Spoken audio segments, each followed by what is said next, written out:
দিন আগে ভিডিও ক্যাসেটে আপনার একটা লেকচার একজন অমুসলিমকে দেখিয়েছিলাম, concept of god in major religions. তিনি একজন প্রফেসর, আর্য সমিতির সদস্য।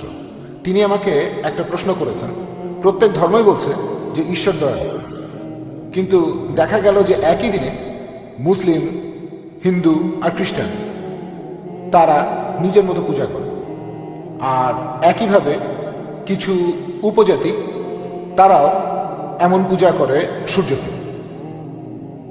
আবার একই সময় সুনামির সেই বিপর্যয়টা ঘটে গেল, হাজারো মানুষ মারা গেল। তারপর তিনি প্রশ্ন করলেন, আমরা কোন ঈশ্বরের পূজা করব? ভাই খুব সুন্দর প্রশ্ন করেছেন। আমার lecture concept of god in major religions এক অমুসলিমকে দেখিয়েছেন, আর তিনি বলেছেন যে প্রত্যেক ধর্মই বলছে ঈশ্বর হলেন দয়ালু। কেউ পূজা করে এই ঈশ্বরের, কেউ ওই ঈশ্বরের, আবার কেউ পূজা করে সূর্যকে। তারপর সুনামি হলো, অনেক লোক মারা গেল।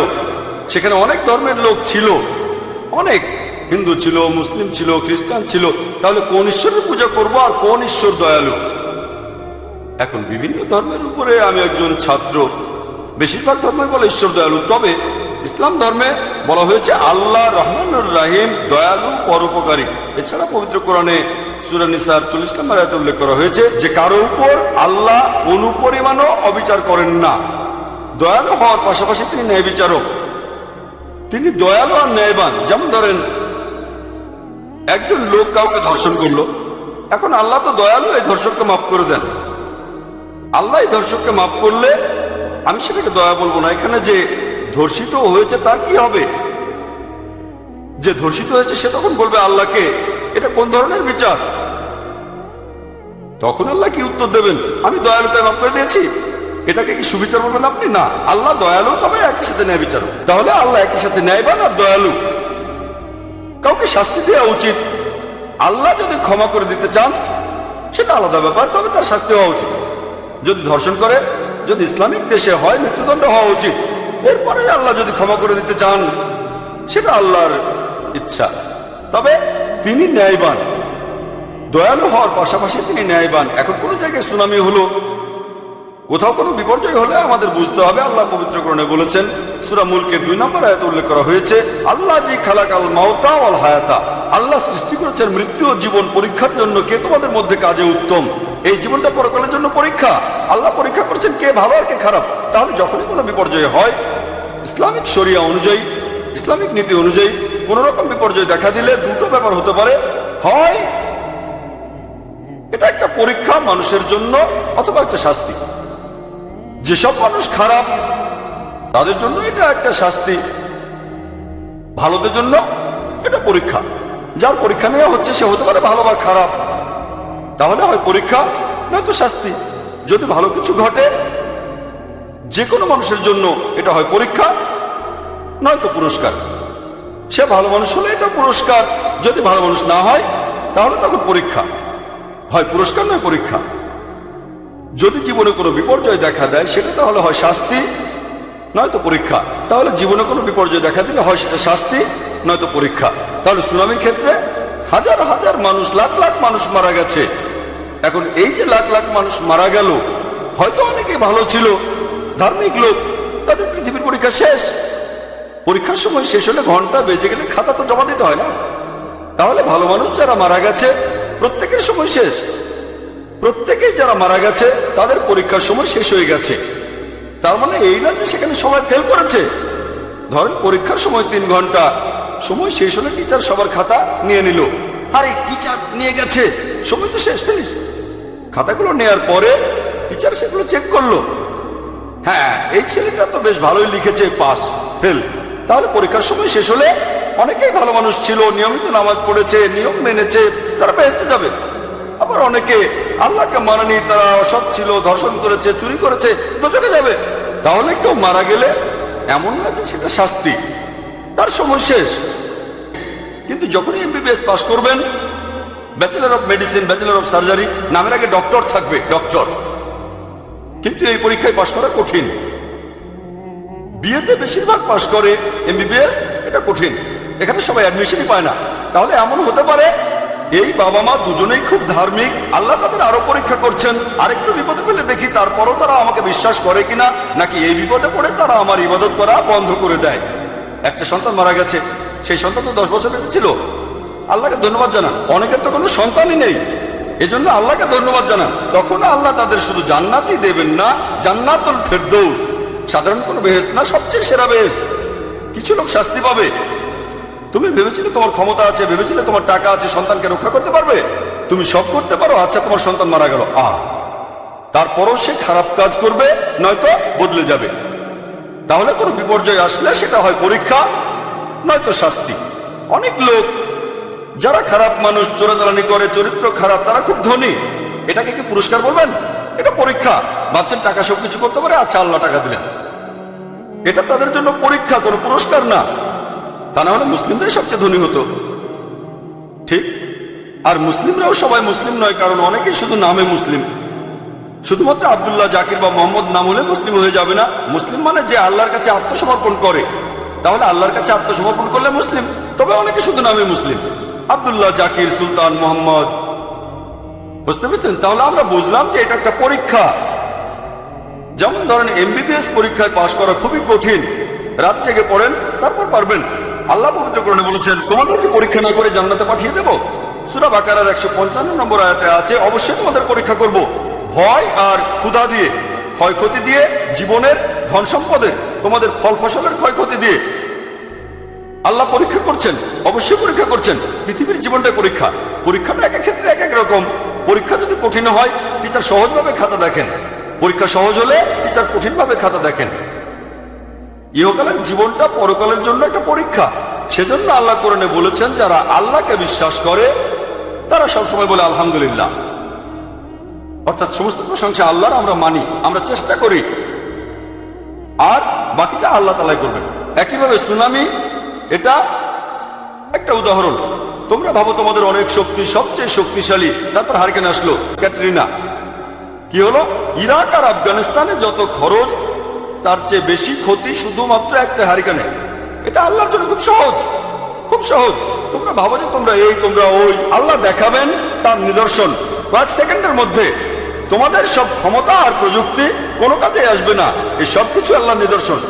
আর পবিত্র কোরআনের সূরা ফুসিলাতের 53 নম্বর আয়াতে উল্লেখ আছে, সানুরিহিম আয়াতিনা ফিল আফাকি ওয়া ফি আনফুসিহিম হাত্তা ইয়াতাবায়ানা আন্নাহু আল-হক। তাদের জন্য আমার নিদর্শনগুলি প্রকাশ করব বিশ্বজগতে ও তাদের নিজেদের মধ্যে, ফলে তাদের কাছে সুস্পষ্ট হয়ে উঠবে যে এটাই সত্যি। আল্লাহ তার নিদর্শন দেখাচ্ছেন। হতে পারে নক্ষত্র, চাঁদ, হতে পারে সুনামি, হতে পারে ক্যাটরিনা, সবই নিদর্শন। সুনামির কথা কে ভেবেছিল যে সমুদ্রের একেবারে নিচে একটা ভূমিকম্প হলো, তারপর সেই কম্পনের ফলে বিশাল জলোচ্ছ্বাস হয়ে গেল? এটার কথা কে ভেবেছিল? কে আগের নাম শুনেছিল? কতজন? 1% লোকও সুনামির নামটা জানতো না, এমনকি আমিও জানতাম না। এখন অনেক মানুষ জানে। আল্লাহর নিদর্শন, এগুলো আল্লাহর নিদর্শন। আর এই জীবনটা পরকালের জন্য পরীক্ষা। আশা করি আপনার উত্তরটা পেয়েছেন। কোনো ভাই কি প্রশ্ন করবেন? আসসালামু আলাইকুম ভাই। ওয়ালাইকুম আসসালাম রাহমাতুল্লাহ। রেজিস্ট্রি বিয়ে অথবা নিকাহ করা ইসলাম ধর্ম অনুযায়ী কোনটা ঠিক, ইসলামিক দৃষ্টিকোণ থেকে? ভাই প্রশ্ন করলেন যে নিকাহ বা রেজিস্ট্রি বিয়ে ইসলাম ধর্ম অনুযায়ী এ দুটোর কোনটা ঠিক। ইসলাম ধর্মের কথা যদি বলেন, ইসলাম বলছে নিকাহ আবশ্যিক, সেটা হবে কোরআন ও হাদিসের নিয়ম অনুযায়ী। তার মানে হবু স্বামী এবং স্ত্রী সেখানে থাকবে, আরেকজন থাকবে যে নিকাহ পড়াবে। এমন না যে মাওলানা হতে হবে, মাওলানা হলে আলহামদুলিল্লাহ হতেই হবে এমন না। এছাড়াও সেখানে দুজন সাক্ষী থাকবে কমপক্ষে। মেয়েকে প্রশ্ন করা হবে যে আপনি কি এই ছেলেকে আপনি স্বামী হিসেবে কবুল করে নিচ্ছেন? মেয়ে বলবে কবুল, ব্যাস হয়ে গেল। ছেলেকে প্রশ্ন করা হবে, সে বলবে হ্যাঁ। এভাবে শুধু সম্মতির মাধ্যমে। মিয়া বিবি রাজি তো কে একার কাজী। ছেলে মেয়ে রাজি থাকলে। আর দেনমোহর ধার্য করাটা একটা গুরুত্বপূর্ণ বিষয়, তবে কোনো সীমা নেই এর বেশি বা কম। এটা স্বামীর অবস্থানের উপর নির্ভর করে। এমনকি কোরআনের একটা আয়াতও দেনমোহর হতে পারে, সেটা আলাদা কথা। তবে এটা হলো ইসলামের নিয়ম যে যারা বিয়ে করবে তারা উপস্থিত থাকবে, দুজন সাক্ষী থাকবে, একজন হবু স্বামী স্ত্রীকে প্রশ্ন করবে, ইত্যাদি ইত্যাদি। এখন রেজিস্ট্রি বিয়ের কথা যদি বলেন, এই নিকাহ ইসলামে শুধু এটা হলেই চলবে। যদি ইসলামিক শরিয়ার কথা বলেন, তবে প্রত্যেক দেশেরই একটা নিজস্ব আইন আছে, আর সেই আইনটা যদি ইসলামিক শরিয়ার বিরুদ্ধে না যায় সেটা মানতে পারেন। এখন সেই দেশের আইন বলছে আপনার ধর্ম যাই হোক না কেন, হোক হিন্দু বা খ্রিস্টান বা ইসলাম, যদি বিয়ে করেন তাহলে ব্যাপারটা সম্পর্কে আমাদের জানান। ইন্ডিয়াতে যখনই নিকাহ সম্পন্ন হয়, সেটা লেখা হলো উর্দু অথবা অন্য কোনো যে কোনো ভাষায়, সাধারণত উর্দুতে, ইংরেজিতেও হতে পারে, কোনো কোনো প্রদেশে এই নিয়ম সেটা লেখা হলো, তারপর সরকারের কাছে রেজিস্ট্রি করতে দেওয়া হয়। এটা সম্পূর্ণ হালাল, তবে ইসলাম ধর্মে ফরজ না। ইন্ডিয়ার সরকারের নিয়মে ফরজ, আর এটা ভালো, এটা ইসলাম ধর্মে হবে মুস্তাহাব। এমন না যে বিয়ে করে রেজিস্ট্রি করবেন না, মুস্তাহাব করলে ভালো, দেশের আইন মানবেন যদি ইসলামের বিরুদ্ধে না যায়। তাহলে নিকাহ সম্পন্ন হওয়ার পরে রেজিস্ট্রি করা যে এই লোক বিয়ে করেছে, তারপর সরকারকে জানানো হলো এরা এখন স্বামী স্ত্রী, আগামীকাল পাসপোর্ট করতে গেলে তখন কাজে লাগবে, এই জন্য রেজিস্ট্রি করা। এখন আপনি হয়তো আরেকটা ব্যাপারে প্রশ্ন করতে চেয়েছিলেন, তবে এখানে অন্যভাবে বলেছেন যে কোর্ট ম্যারেজ, যে বিয়েটা হচ্ছে ইন্ডিয়ান সরকারের নিয়ম অনুযায়ী। রেজিস্ট্রি বিয়ে মানে বিয়েটাকে নিবন্ধিত করা, যেটা পুরোপুরি হালাল। তবে আরেকটা হলো কোর্ট ম্যারেজ, যেখানে বিয়ে হয় ইন্ডিয়ান সরকারের নিয়মে। এটা সঠিক না ভুল এখন সে ব্যাপারে বলি। আপনারা দেখবেন ইন্ডিয়ার একটা আইন হলো পার্সোনাল ল। পার্সোনাল ল মানে মুসলিমরা তাদের আইন মেনে চলবে, মুসলিম পার্সোনাল ল। হিন্দু মেনে চলবে হিন্দু পার্সোনাল ল, খ্রিস্টানরা মানবে খ্রিস্টান পার্সোনাল ল। পার্সোনাল ল মানে এই আইনটা তাদের ধর্মের সবার জন্য, তবে সেটা ক্রিমিনাল ল বাদে। বিয়ে করতে গেলে আপনার ধর্মের আইন কি বলছে, তালাক দেয়া অথবা উত্তরাধিকার, এসব কিছু পার্সোনাল ল এর মধ্যে পড়ে, অপরাধ পড়বে ক্রিমিনাল লতে। তাহলে পার্সোনাল ল ইন্ডিয়ার সরকার গণতান্ত্রিক এবং ধর্মনিরপেক্ষ, প্রত্যেক নাগরিককেই তাদের আইন পালনের সুযোগ দেয়। তবে এর পাশাপাশি ইন্ডিয়ার আরো আইন আছে। এখন কেউ যদি বলে যে আমি বিয়ে করতে চাই কোনো সিভিল কোর্টে, কোর্ট ম্যারেজে ইন্ডিয়ার সরকারের নিজস্ব আইন কানুন আছে, তাহলে হিন্দু ধর্মের একটা নিয়ম, ইসলাম ধর্মের আরেকটা নিয়ম, খ্রিস্টান ধর্মের আরেকটা, ইত্যাদি। ভালো, পাশাপাশি সরকারেরও একটা আইন আছে, আপনি এই আইন মেনেও বিয়ে করতে পারেন। এখন যদি ইন্ডিয়ান সরকারের আইন মেনে বিয়ে করেন, এটা কি ইসলামিক? আমি বলবো এটা কুফরি। কোর্টে যাবেন কখন? যদি বিয়ে করেন কোনো অমুসলিমকে, অথবা এমন অমুসলিমকে যে ইসলাম গ্রহণ করেছে, যাকে বিয়ে করছেন সে যদি খ্রিস্টান ধর্ম বা অন্য কোনো ধর্মের হয়, তাহলে নিকাহ করলেন, আর এর পাশাপাশি কোর্ট ম্যারেজও করলেন। হ্যাঁ, সমস্যা নেই, নিকাহ তো হয়েছে, আর এর পাশাপাশি করলেন কোর্ট ম্যারেজ। একটা ব্যাপার বুঝতে হবে, যদি বিয়ে করেন কোনো আইন মেনে, আর সেটা যদি হয় কোর্ট ম্যারেজ, তাহলে ইন্ডিয়ার যে কোনো কোর্টে যেতে পারেন। অর্থাৎ ভিন্ন ধর্মের কাউকে বিয়ে করলে আপনি যাবেন ইন্ডিয়ান কোর্টে, পার্সোনাল ল মানবেন না। তাহলে যদি কোর্ট ম্যারেজ করেন আর এই বিয়ের আগে পরে অন্য নিয়মে বিয়ে করেন, সেটা করতে পারেন, তবে সরকার এখানে গুরুত্ব দেবে কোর্ট ম্যারেজটাকে। আর যখন কোর্ট ম্যারেজ করছেন ইন্ডিয়ার সরকারের আইন কানুন মেনে, অবশ্য অনেকেই বলে তাদের সমস্যা নেই, তবে আমার মতে আমি বলবো এটা কুফরি। কুফরি মানে আপনি মানছেন দেশের আইন আল্লাহ তাআলার চাইতে অনেক বড়। কিছু আইন বিরুদ্ধে যায় না, তবে বিরুদ্ধে গেলে, যেমন ধরেন সম্পত্তি ভাগ হবে সরকারের আইন মেনে নাকি কোরআনের আইন মেনে। এখানে সরকারের আইনও বলছে কোরআনের আইনের কথা। যদি আপনারা ইন্ডিয়ার কথা বলেন, আমি এমন কোন ইন্ডিয়ান সরকারের কথা জানি না যারা মুসলিমদের হারাম কাজ করার জন্য জোর করছে অথবা বাধা দিচ্ছে এমন কিছু করতে যেটা ফরজ। তাহলে ইন্ডিয়ান হয়েও একজন মুসলিম ভালো মুসলিম হতে পারে। এখানে আপনাকে অপশন দিচ্ছে, মদ খেতে চাইলে খেতে পারেন, না চাইলে খাবেন না। মদ খাওয়ার জন্য জোর করা হচ্ছে না। যদি জোর করা হতো তাহলে বলতাম দেশের আইন ইসলামের বিরুদ্ধে সরাসরি। আপনি যদি নামাজ পড়তে চান তাহলে পড়ে নিতে পারেন, বলা হচ্ছে না যে নামাজ পড়তে পারবেন না। ইসলামী নিয়মে এমনটা হলে হারাম। তাহলে ইন্ডিয়ার আইন আর সংবিধানের কথা বললে আমি এমন কোন আইনের কথা জানি না যেটা মুসলিমদের হারাম কাজ করতে বলছে অথবা কোনো ফরজ কাজ করতে বাধা দিচ্ছে। হয়তো হারাম কাজের অপশন দিচ্ছে, সেটা আপনার ইচ্ছা। তাই ভালো মুসলিম হওয়ার পাশাপাশি ভালো ইন্ডিয়ানও হতে পারি। অনেক দেশ আছে বিয়ে করতে গেলে সে দেশের আইনই করতে হবে, যেমন দক্ষিণ আফ্রিকা, আমেরিকা। নিকাহ করার দরকার নেই, নিকাহ করলে রেজিস্ট্রি করলেন না, সরকারকে জানালেন না, তারা মাথা ঘামাবে না। কিন্তু যদি তাদের জানান যে আপনি বিয়ে করছেন, তাহলে ইসলামিক শরিয়া মানতে পারবেন না। ইন্ডিয়ায় যে স্বাধীনতাটা আছে সেটা অনেক দেশেই নেই। তাই যদি কোর্ট ম্যারেজের কথা বলেন, আমার মত অনুযায়ী এটা হচ্ছে হারাম। পরামর্শ দেব কোর্ট ম্যারেজ করবেন না, ইসলামী নিয়মে করেন। যখন কোর্ট ম্যারেজ করছেন এটা কুফরি, মেনে নিচ্ছেন যে দেশের আইন আল্লাহর আইনের চাইতে অনেক বড়। আশা করি আপনার উত্তরটা পেয়েছেন। আচ্ছা, তাহলে কোনো ছাত্র? হ্যাঁ বলো। আপনি বললেন ইনশাআল্লাহ এখানে ইসলামিক স্টাডিজও পড়ানো হয়, আর বললেন যে আমাদের সামনে মদিনা ইউনিভার্সিটি বা অন্য কোনো ভার্সিটিতে পড়ার সুযোগ আছে। এখন ধরেন কেউ যদি হাদিস আর ফিকা এর উপর স্পেশালাইজ করতে চায় শুধুমাত্র আরবি ভাষায়, আমার মনে হয় তাহলে মদিনা ইউনিভার্সিটি সবচেয়ে ভালো। এরকম অবস্থা হলে তখন কি করব? আমাদের কি কোনো সুযোগ দেয়া হবে অথবা সেখানে কি পাঠানো হবে? তুমি প্রশ্ন করলে যে কেউ হয়তো স্পেশালাইজ করতে চায় আরবি আর হাদিসে অথবা ফিকা, এখানে তেমন কোনো সুযোগ নেই। ব্যাপারে কি করা যেতে পারে? এখন নিয়ম কানুনের কথা যদি বলতে হয়, মদিনা ইউনিভার্সিটি হলো সেরাগুলোর একটা। আমি এটার সুপারিশ করব ইসলামিক স্টাডিজ নিয়ে পড়তে চাইলে। মদিনা ইউনিভার্সিটির ব্যাপারে আমি যতদূর জানি, মদিনা ইউনিভার্সিটির 80% সিট রাখা হয় বিদেশিদের জন্য। সৌদি সরকারের একটা কোটাও আছে এই ব্যাপারে। এতগুলো সিট ভারতীয়দের প্রতি বছর 25 বা 30টা, অমুক দেশের জন্য এতগুলো সিট, আর পশ্চিমা দেশের জন্য এতগুলো, এরকম কোটা আছে। এগুলোর উপর ভিত্তি করে ইন্টারভিউ নেয়। যারা সেখানে অ্যাপ্লাই করে সেখানে কিছু নিয়ম কানুন আছে।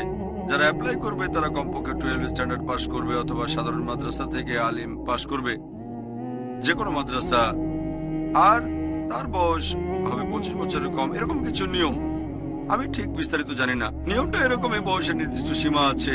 তোমার থাকবে একটা আলিম ডিগ্রি বা উপরের ডিগ্রি কোনো মাদ্রাসা থেকে, অথবা 12 স্ট্যান্ডার্ড পাস অন্য দেশ থেকে। ইন্ডিয়া থেকে তারা আলিম পাস নেয়, তবে অন্য দেশ বা পশ্চিমা দেশের ক্ষেত্রে কমপক্ষে 12 স্ট্যান্ডার্ড পাস বা এ লেভেল পাস করার পরে যখন মদিনা ইউনিভার্সিটিতে যাবে, একজন আলিম যে মাদ্রাসা থেকে পাস করেছে আর বেসিক আরবিটা জানে, সে মদিনা ইউনিভার্সিটির গ্র্যাজুয়েশনে সরাসরি ভর্তি হতে পারবে।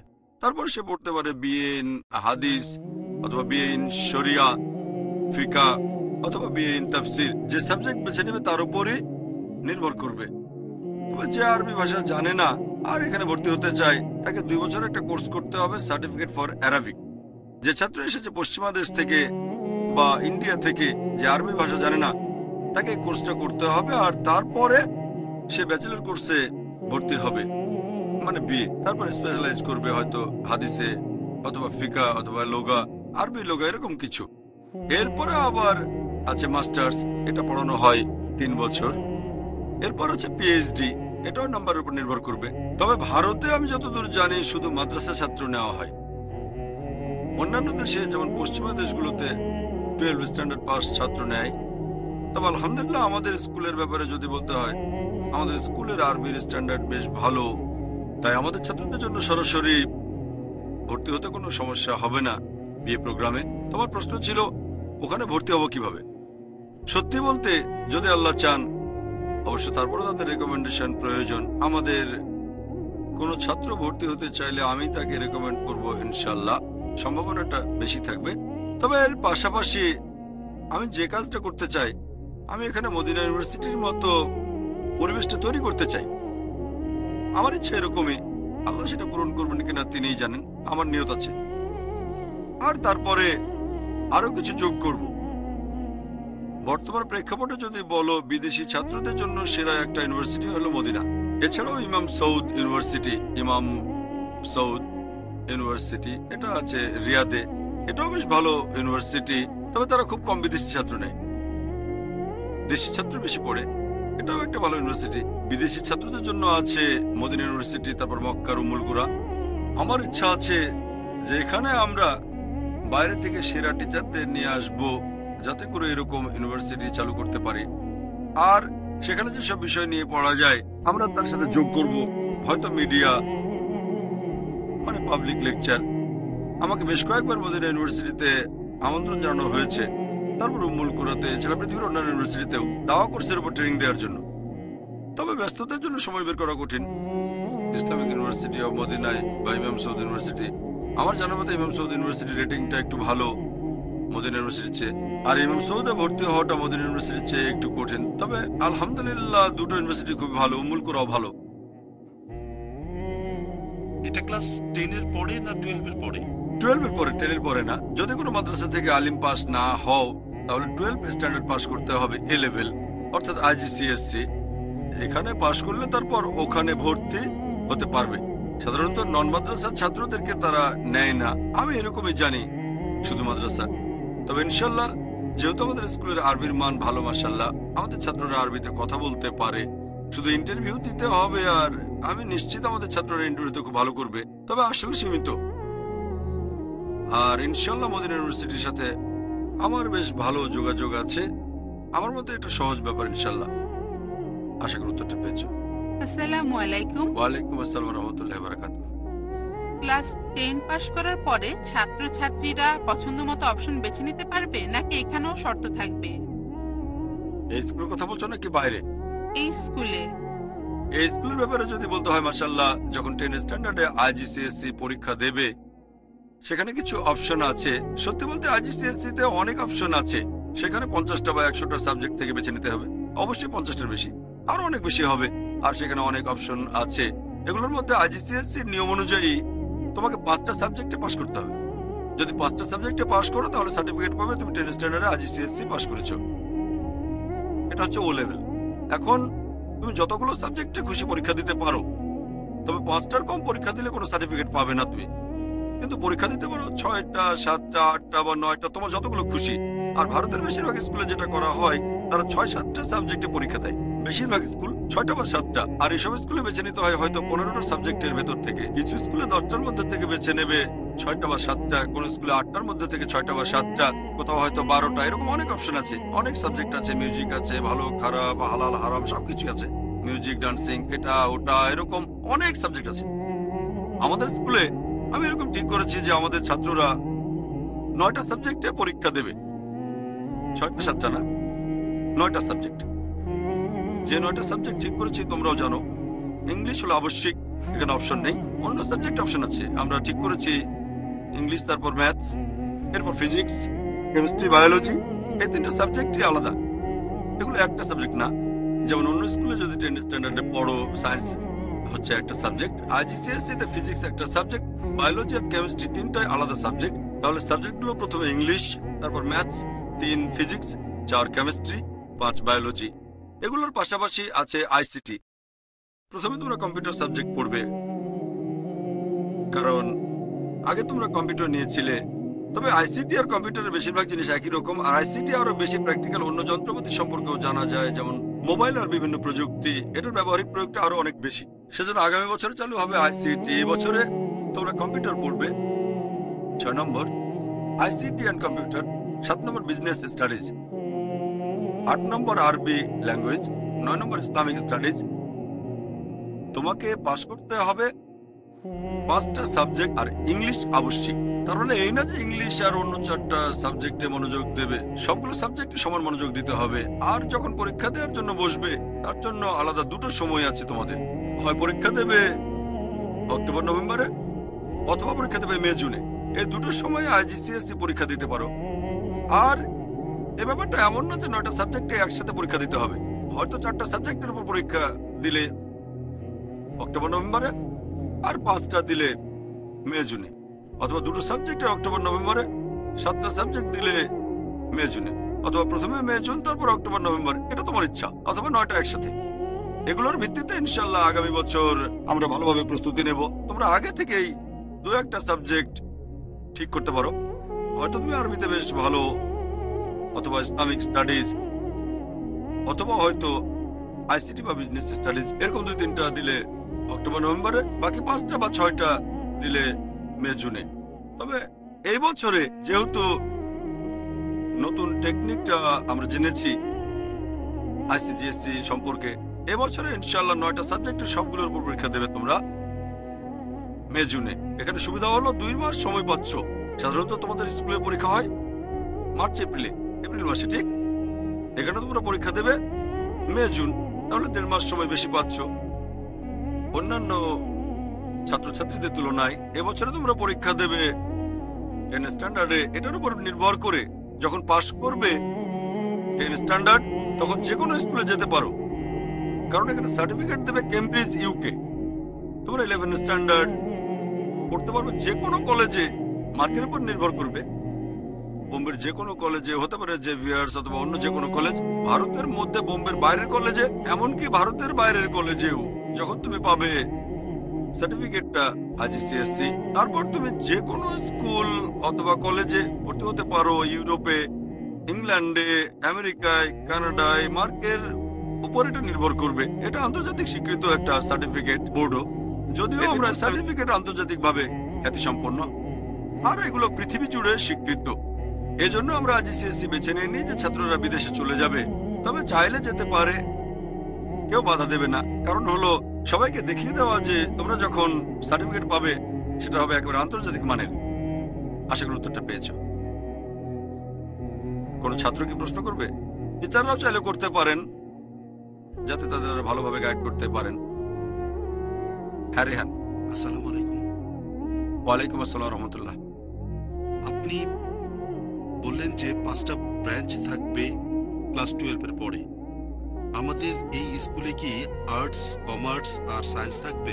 এটা জানতে চাচ্ছিলাম। রেহান প্রশ্ন করলে যে এই 5টা ব্রাঞ্চে আর্টস, কমার্স আর সায়েন্স থাকবে কি না। এই 5টা ব্রাঞ্চে এই 5টা ব্রাঞ্চ হচ্ছে 12 স্ট্যান্ডার্ড শেষ করার পরে। যে 5টা ব্রাঞ্চের কথা আমি বলেছি এগুলো ক্লাস 12 এর পরে, তার আগে না।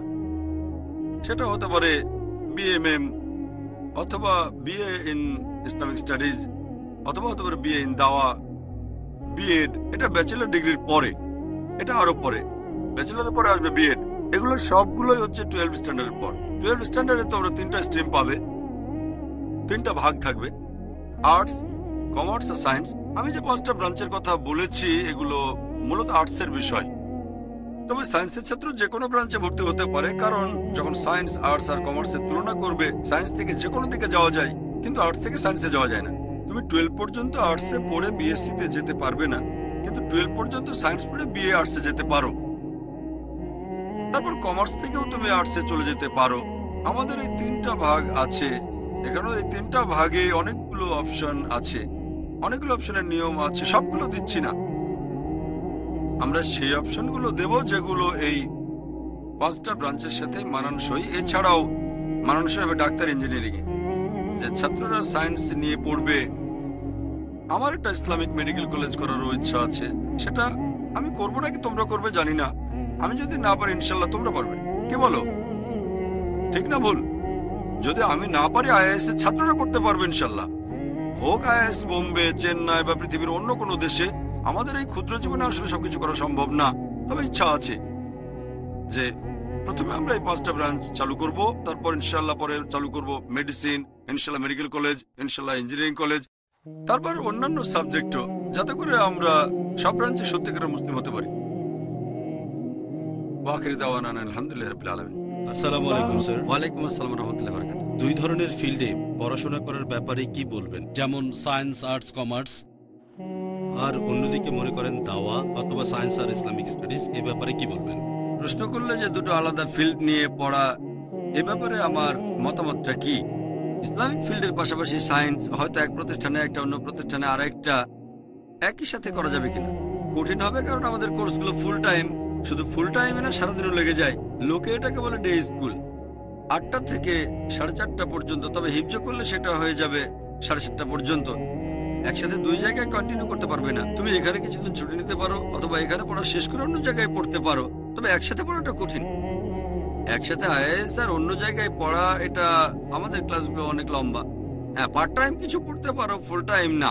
এখন একসাথে ইসলামিক স্টাডিজ আর সায়েন্স পড়া, এই ব্যাপারে আমার মতামত কি? হ্যাঁ, পড়তে পারো। এই উত্তরটা আমি আগেও দিয়েছি। ধরো তুমি 12 স্ট্যান্ডার্ড পাস করে মেডিকেল কলেজে ভর্তি হলে, এটা সায়েন্স ফিল্ড, অন্যতম সেরা সায়েন্স ফিল্ড। প্রথমে আছে মেডিকেল, তারপর ইঞ্জিনিয়ারিং। হ্যাঁ, অবশ্যই পড়তে পারো, তবে তোমার প্রধান উদ্দেশ্য হবে তোমার নিজেকে আর অন্যদেরকে আল্লাহর কাছাকাছি নিয়ে যাওয়া। সামর্থ্যের উপর নির্ভর করবে। লক্ষ্য ঠিক থাকলে অনেক কিছু করা সম্ভব হবে। কোনো মানুষ অসুস্থ হয়ে পড়লে যদি কেউ তার ট্রিটমেন্ট করে, তার জন্য, যদিও এটা সত্যি না, দুর্ভাগ্যজনকভাবে তার কাছে ঈশ্বরের পরে সেই ডাক্তার। যদিও ইসলামিক ধারণা এমন না, এমনিতে সাধারণ মানুষের কাছে ঈশ্বরের পরে স্থান হচ্ছে ডাক্তার। ডাক্তার যা বলে ঠিক। ডাক্তার ভালো পেশা, এই পেশায় যাওয়া মোটেও খারাপ না। তবে যদি আমাকে জিজ্ঞেস করো কোনটা বেশি ভালো, যদি আমার ডাক্তার হওয়ার অপশন থাকে ফুল টাইম বা দায়ী, আমি বলবো দায়ী। কেউ বললো ঠিক আছে 5 বছর মেডিসিন পড়বো আমি, তারপর আপনার মতো দায়ী হয়ে যাব। আমি যখন মেডিকেল কলেজে ভর্তি হই তখন জানতাম না দাওয়া নামে একটা ফিল্ড আছে। আমি খুশি যে মেডিকেল পড়া শেষ করেছিলাম। তারপর শেখ দিদাদের সাথে পরিচয় হলো, তোমরা হয়তো জানো।